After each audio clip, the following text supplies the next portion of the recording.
શ્રી કચ્છી કડવા પાટીદાર જ્ઞાતિ trust fund મુંબઈની આગામી જે ચૂંટણી આવી પડી છે, આ ચૂંટણી ટાળવાના લગભગ ઘણા પ્રયાસો થયા, પણ જે વિચારધારાના હિસાબે અથવા તો જે બંને પક્ષના પોતપોતાના મંતવ્યો હતા એના હિસાબે હવે આપણા પણ આ ચૂંટણી આવી જ પડી છે.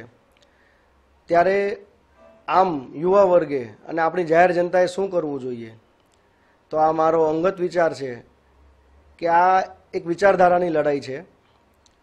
આ વિચારધારામાં આખી જ્ઞાતિને, બધા સંપ્રદાયોને આપણી સમાજમાં ભેળવી અને એક સાથે રાખનાર એક પક્ષ છે. અને ફક્ત ને ફક્ત એક જ વિચારધારા એ જ આ સમાજમાં ભળે એવો વિચાર લઈને આવનાર જે સામેનો પક્ષ છે, બીજો પક્ષ, મારો એક યુવા વર્ગ તરીકે આપણી સંપૂર્ણ જ્ઞાતિજનોને એવી વિનંતી છે કે યુવાનો આ બાબત પોતાનો વિચાર જરૂરથી દર્શાવે, પોતાનો અમૂલ્ય વોટ એવા ગ્રુપને આપે કે જે આગળ જતાં આપણી સમાજને એક રાખે, બધાને સાથે લઈને ચાલે, ફક્ત ને ફક્ત એક વિચારધારા ઉપર ફોકસ કરી અને ન ચાલે.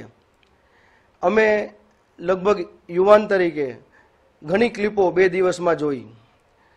પાટીદાર દર્શન ટીવી ઉપર, અમે યુટ્યુબની ચેનલ ઉપર અમુક ક્લિપો જોઈ. એ બધી જોઈ અને મને પર્સનલી એમ લાગે છે કે આ વખતે જે ચૂંટણી પ્રક્રિયાનો માહોલ હતો, તારીખ 16ના જે ફોર્મ ખેંચવાની છેલ્લી તારીખ હતી, તે દિવસેનો માહોલ કંઈક અલગ હતો અને હવે કંઈક અલગ રીતે વિચાર દર્શાવવામાં આવી રહ્યા છે. સમાધાનના પ્રયાસો નિષ્ફળ ગયા. એના બંને પક્ષ એકબીજા ઉપર કીચડ ઉછાળતા હોય, પરંતુ સાચું જે છે એ દરેક યુવાનોએ સમજવાની જરૂર છે. અને હું કહું છું કે દરેક યુવાનો અથવા તો દરેક જ્ઞાતિજન બંને પક્ષ તરફ જાય અને બંનેનો વિચાર જાણી અને શા માટે સમાધાન ન થયું ને એનો જવાબ માંગે. જો એ જવાબ માંગશે ને તો એ જવાબ એમને જે મળશે એના ઉપરથી એને ક્યાં મતદાન કરવું ને એને યોગ્ય લાગશે. હું મારા પર્સનલ અથવા તો મારા જે મિત્રો છે, જે યુવા વર્ગ છે, તે લોકો સાથે અમારો એક વિચાર છે કે જે સર્વેને સાથે લઈને ચાલશે, તમારો વોટ એમને જ આપો.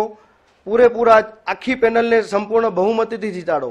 કોઈ ચીજમાં તમે આ આપણા સગા છે, આ સામેવાળાને કેમ લાગશે એવું ન જોતા આખી પેનલને બહુમતીથી જીતાડશો તો તે સંપૂર્ણપણે કામ કરી શકશે, પોતાની વિચારધારાને લઈ અને આગળ વધી શકશે.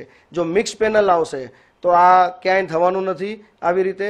અને એક યુવા વર્ગ તરીકે મારી આપ સર્વે જ્ઞાતિજનોને અપીલ છે કે સંપૂર્ણ બહુમતીથી બધી વિચારધારાઓને સાથે લઈ અને ચારનાર એકતા ગ્રુપને જ આપનો અમૂલ્ય વોટ આપજો. અને આપના મિત્ર વર્તુળ, કુટુંબમાં, સગા સંબંધીઓમાં જરૂરથી આ વાત કહેજો. અને કદાચ જો તમને હજી કોઈ માહિતી જોઈતી હશે તો તમે બંને પક્ષ તરફ જાઓ અને તમારો જવાબ માંગો. એ ખુલાસો મળશે એ હિસાબે તમે તમારો મત આપવામાં સંપૂર્ણપણે બેફિકર થઈ જશો અને આખી સમાજને એક રાખનાર એકતા ગ્રુપને તમારો મત જરૂરથી આપશો. ધન્યવાદ.